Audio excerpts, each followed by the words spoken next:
So that's what we want to talk about this morning. We want to talk about the joy, about rejoicing. It's third Sunday of Advent. We got on the third Sunday of Advent is Rejoice Sunday. There are fundamentally two kinds of Christmas. There is one kind of Christmas, which is the Christmas that we create. And if that's the kind of Christmas, then I got to turn this thing on. All right, there we go. The kind of Christmas that's it. There you go. The kind of Christmas that we create is, as a matter of fact, the Santa Claus Christmas, right? I mean, it's a kind of wink thing with our children. It's all about Santa Claus. It's all about us. And it's something that we do, and we try to create it. And if we don't get it, right, then we feel down because we haven't done Christmas in the right way.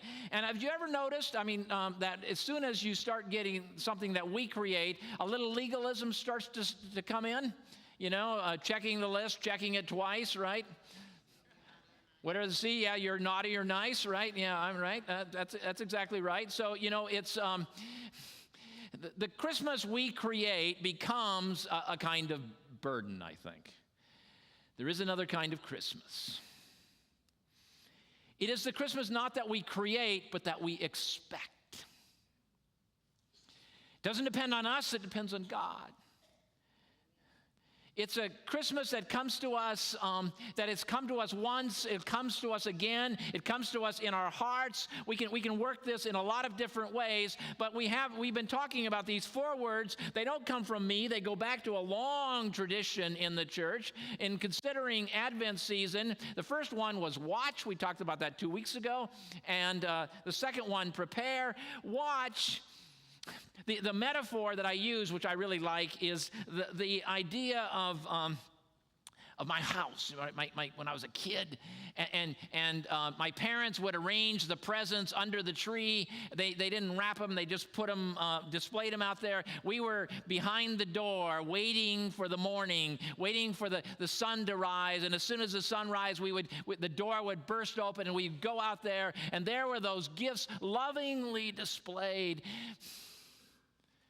We're watching for the coming of a kingdom which has been prepared for us, which has lovingly been prepared, and we are still, in some sense, behind the door, but one day that door will burst open, and we'll see it. So we got to be people of a certain kind of impatience, watching. And the second one is to prepare, and the text we used was this one from Isaiah. In the wilderness prepare, this is Isaiah 40. Actually, the first Sunday we used Isaiah 43, then 40, today 35. We're kind of going backwards in Isaiah. In the wilderness, prepare the way for the Lord. Make straight in the desert a highway for our God. And then these 4 things we talked about last week. Every valley shall be raised up. The goal here, the task of the church, the task of Christians, is to help people see the glory. The last line, the glory of the Lord will be revealed. And in at least one version of this text, and all people will see the Lord's salvation together. But things get in the way of people seeing it or expecting it. Sometimes sometimes church gets in the way. And so we have to help those who are low rise up. Let every valley be raised up and every mountain and hill be made low. Sometimes those mountains are the ones that we create, put in the way of people seeing Christ. And the rough ground shall become level. Well, I think maybe a better translation would be that the crooked becomes straight. And a little pun there on the name of Jacob. And the whole idea that sometimes our way is so crooked people can't see. And then finally, the last one, which is translated here, a rugged place is a plain, is actually to cut through the tangles of life, to cut through them so that people can see the coming of the Lord. Prepare. Watch, prepare. Rejoice. I have a little discipline, which is to every time I do a sermon, even if it's a sermon that I have done before, I sit down with the text, with the original text, with the Greek for the New Testament or the Hebrew for the Old Testament, and I read it through, and I often write out a translation of it for my own sake, I sort of ponder it and conjure with what's going on in it, and this week I had Isaiah 35, and Isaiah 35 is such a magnificent passage that every time I looked at it and read it and went back to the Hebrew and looked at it again, I smiled. It's just a passage that's filled with delights. And I did a little translation, and this week, instead of doing the New International Version, which is what I usually do here, I thought I would read it from my own translation. And so if you could rise, those of you who can rise. This is the reading of the word of the Lord, Isaiah 35. It's the whole chapter. They will rejoice, the wilderness and the dry land. The Arabah is the desert south of Judea. The Arabah will be joyful and sprout like a field of crocuses. Isn't that great? It will grow lush and shout with joy. The glory of Lebanon will be given. These are places in the ancient times that were known for their fertility and magnificence. The glory of Lebanon will be given to it, the splendor of Carmel and Sharon. And they will see the glory of the Lord and the splendor of our God. So, grab the hands of those. This is written to people who are in exile. And they're ready now to go home. Grab the hands of those who are weak. Strengthen the knees of those who stumble. Say to those whose hearts are racing, be strong, don't be afraid. Look, your Lord, their God will bring justice. The recompense of God will come and save you. And then the eyes of the blind will be opened, and the ears of the deaf unstopped, and the lame will leap like a deer, and from the tongue of the speechless will come a shout. For water will cut through the wilderness. Remember, this is the opposite of the metaphor that's in not metaphor, but of the event that's in Exodus 14 and 15 of crossing the Red Sea, crossing the water in the dry land. Now it's the water in the wilderness, the water in the desert. For the water will cut through the wilderness and streams through the Arabah, and the hot soil will become a marsh, and the thirsty ground a spring of water. In Isaiah 44, this is the Spirit of God spreading out. And the field where jackals lay will become the home of papyrus reeds, and there will be a road there and a way called the way of holiness. And the profane will not cross that way. It will be for those who walk the way. Not a place for fools to wander about. There'll be no lion there, nor any other predators cross over. They will not be found there, but the redeemed will walk in that way. Those ransomed by the Lord will return. They will enter Zion with shouts. Everlasting joy will be upon their heads. Joy and gladness will overtake them. Grief and sorrow will fly away. This is the word of the Lord. You can be seated. So let's start with just joy. Joy, it can be a burden, right? I mean, we say Merry Christmas, and for most people that's a great thing. We say Merry Christmas and Happy New Year, and we greet people, and there's supposed to be levity in the air, and everybody looks forward to the Christmas season because it's a season of celebration and joy, except for some people it gets to be hard, because of all those reasons that we just prayed about, and because some people just aren't wired up that way. They're like Charlie Brown, right? I mean, this is... Didn't Charles Schultz do a great thing by making that little squiggle on his forehead? I mean, there are a lot of people walking around today, sometimes me, I've been accused of this, of walking around with that little squiggle on my forehead, because I've got it wired up that way, I'm always thinking about, joy doesn't come easy or naturally to me. Or maybe you're just Scrooge. Isn't that a great Scrooge? Some of you, though, don't know who Ebenezer Scrooge is. You've never read The Christmas Carol, the Dickens thing. So I'll do the modern Scrooge is the Grinch. Right. Have you ever noticed about the Grinch story? The Dr. Seuss, that that while it's a story about this mean guy, yeah, you're a mean one, Mr. Grinch, the rhymes are so delightful and the illustrations are so much fun that you can't help but smile and almost laugh as you go through the thing, so that Dr. Seuss is creating joy even as he describes someone whose heart is what? 2 sizes too small, right? Yeah. Okay. How do you get the joy? Mary's question, comment.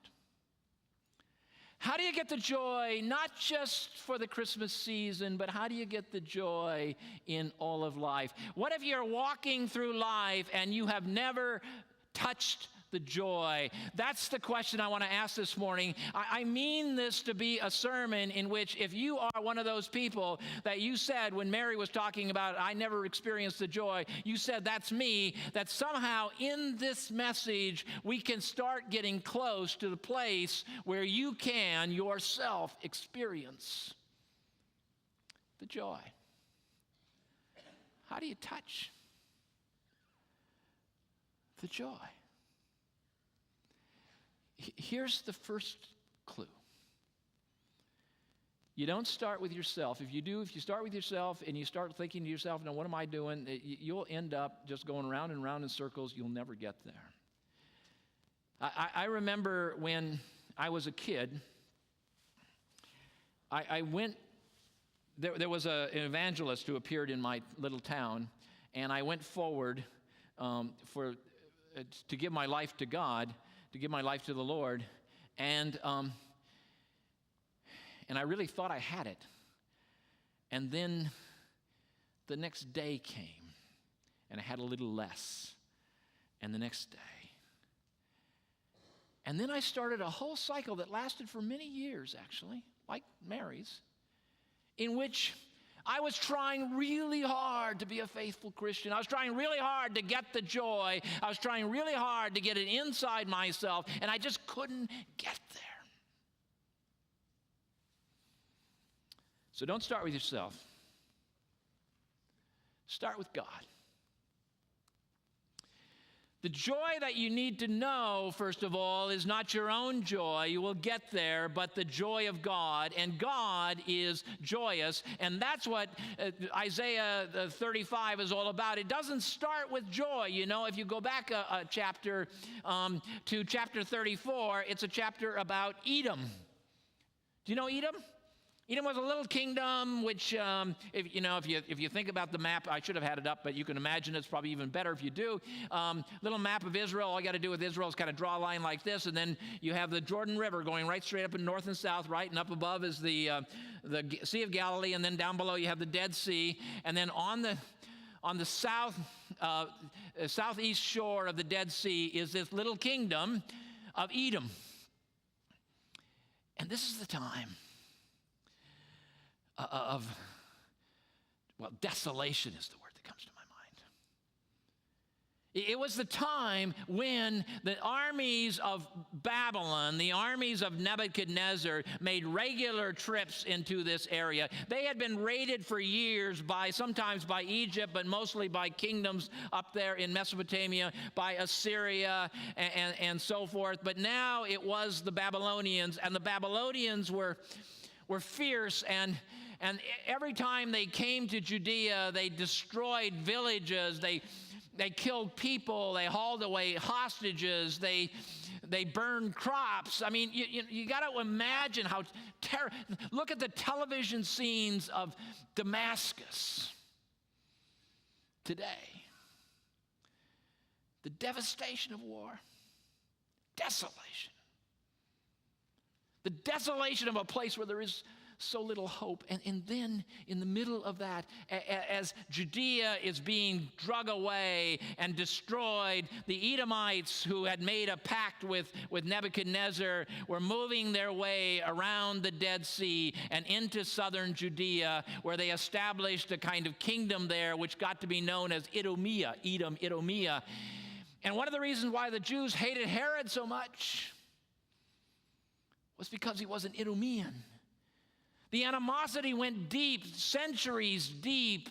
They hated the Idumeans because of what they had done in the time of Nebuchadnezzar. And so chapter 34 is about Edom. Thorns will overrun her citadels. Nettles and brambles, it's going to go back to nature. Her strongholds. She'll become a haunt for jackals, a home for owls. Desert creatures will meet with the hyenas, and wild goats will bleat to each other, and the night creatures will lie down and find themselves places of rest. It's going to be desolation.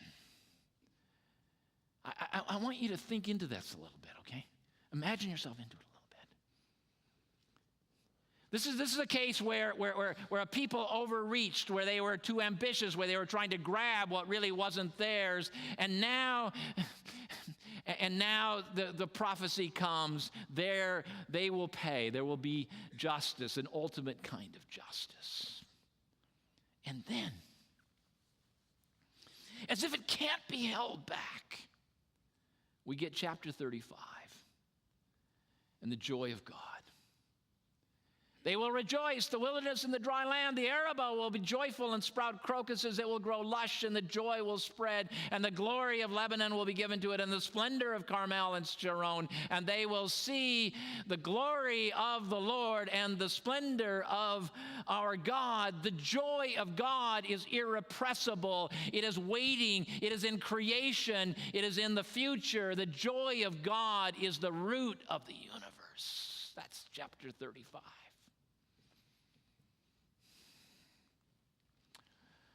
Do you know Dallas Willard? You know this book? This is the library copy, by the way, the church library copy. Great library. You ought to go check it out. It's called Divine Conspiracy. In the third chapter of this book, by the way, Dallas Willard appeared on the scene about maybe, 20 years ago that I came to my notice, and I was actually speaking at a retreat at Glen Erie in Colorado Springs, the Navigator place, beautiful place, and they had a little bookstore there in the castle, the big old house, and this book was there, and I picked it up, and I grabbed it, and I started reading it on the plane on the way home, and I realized this was going to be an important book in my life because it asks a lot of important questions. Like, if we are followers of Jesus, this is one of the most important questions that Dallas Willard asks. If we are followers of Jesus, why is it that we don't pay any attention to him as a teacher? Why is it that we don't take him seriously as a teacher?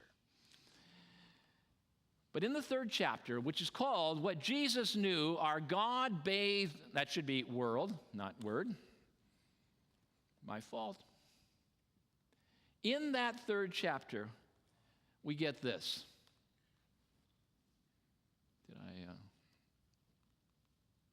Jonathan, you might have to advance it. I don't know, there you go.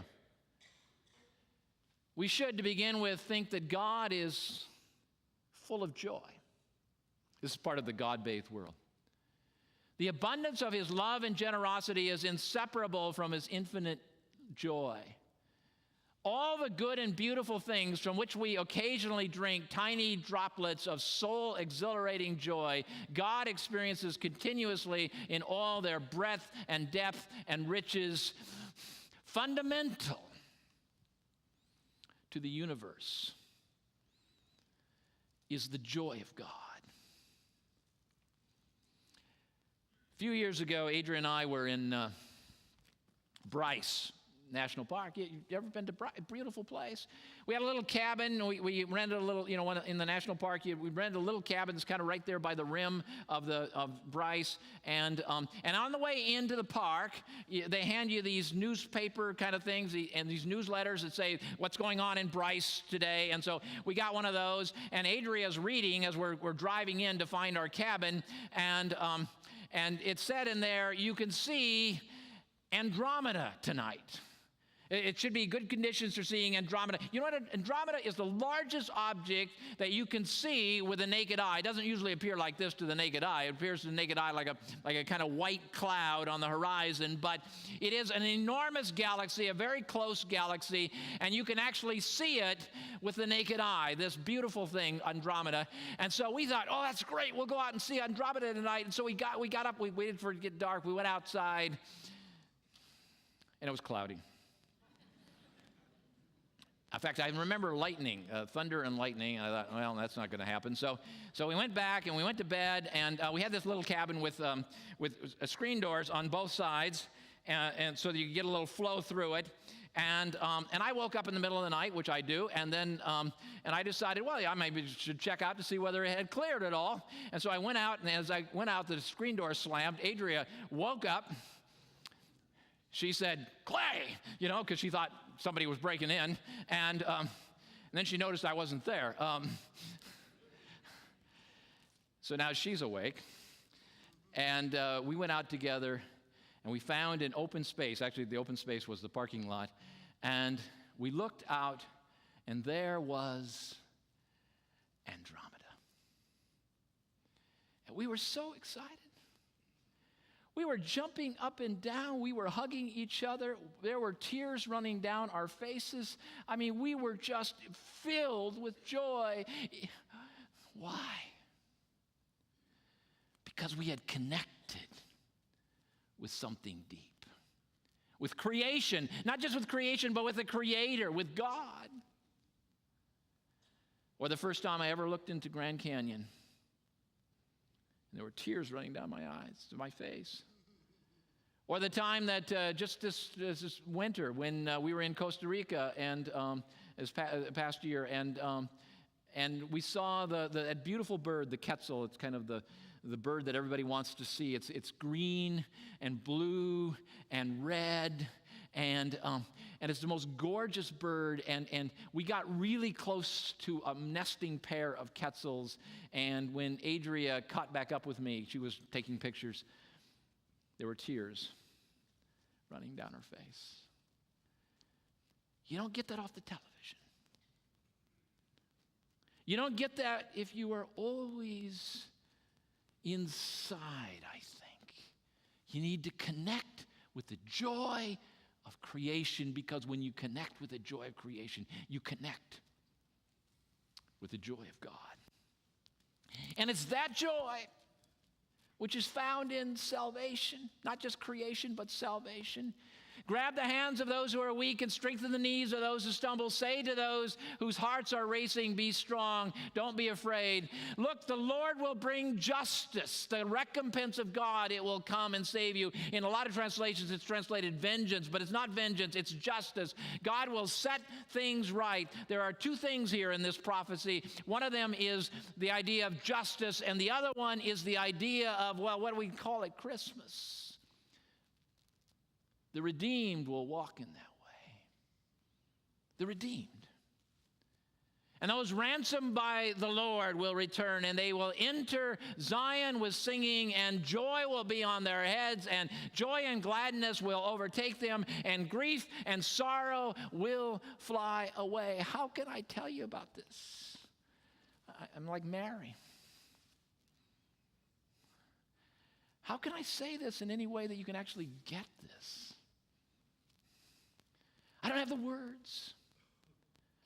I just want you to know that the joy of God is everywhere. The joy of God is not just in creation, but in all of salvation. For the joy set before him, this is Hebrews 12. For the joy set before him, Jesus endured the cross, scorned its shame, and sat down at the right hand of God. The joy of God is what drove Jesus. Paul in Romans 8, when he's talking about all creation, that all creation is longing for the coming, the unveiling of the children of God, because when all creation unveils the children of God, there will be joy. They will be, the word used is liberated. Creation will be liberated from its bondage.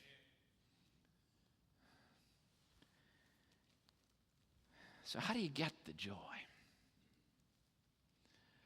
think Mary already told you. The key word is surrender.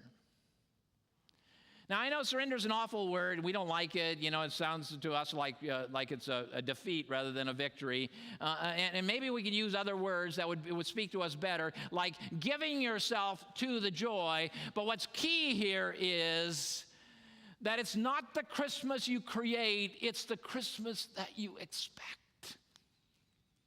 It's what comes to you. It's giving yourself to the joy. And when you give yourself to the joy, then you experience the joy in all of life. Then it becomes the rock bottom of your life. If you can use a musical term, the leitmotif, the fundamental motif of your life is joy. Under everything else, even on the days when you are sad or conflicted or whatever else, down deep there is the joy. So I want to give you the opportunity this morning to give yourself to the joy, to lay down your attempt to control everything, to walk away from the Christmas that you create, and instead accept the Christmas which is coming, the Christmas we expect. The Christmas which is found in the joy of God, that one day the joy of God will so overflow that it will burst into a whole new creation and a whole new heavens and a whole new earth. That's what we believe. So if you're one of those people that we started with, if you're one of those people that walk around every day thinking that somehow you got to control things, that somehow you got to get your faith better, that somehow you have to do more, that somehow if you just get your life all straightened out, that somehow if you really grasp control of your life, that if everything is the way you really want it to be, that if you can just get your fingers around it tight enough, that everything will be right, I want to tell you, you're wrong. You'll never get there. But if you simply allow yourself to experience the joy, then nature will look different. The world will look different. The scriptures will read differently. And you will be a person filled with the joy of the Lord. Who wouldn't want that? So pray with me. Lord God, I know there are people here who have lived their whole lives, probably in the church, for whom it has never been anything other than checking the list, checking it twice, who tried somehow to get their hand around things, their fingers around things, and tried to be the kind of person they think they ought to be and have always failed. And so feel nothing inside but despair or desperation. Help us, Lord, this morning, everyone here, to give ourselves to the joy, Lord, that extends as far as the curse is found. And so, Lord, reach your Spirit into each life. Help us to let our fingers go, to relax, and, Lord, to accept the joy that is your gift. In Jesus' name, let all God's people say, amen.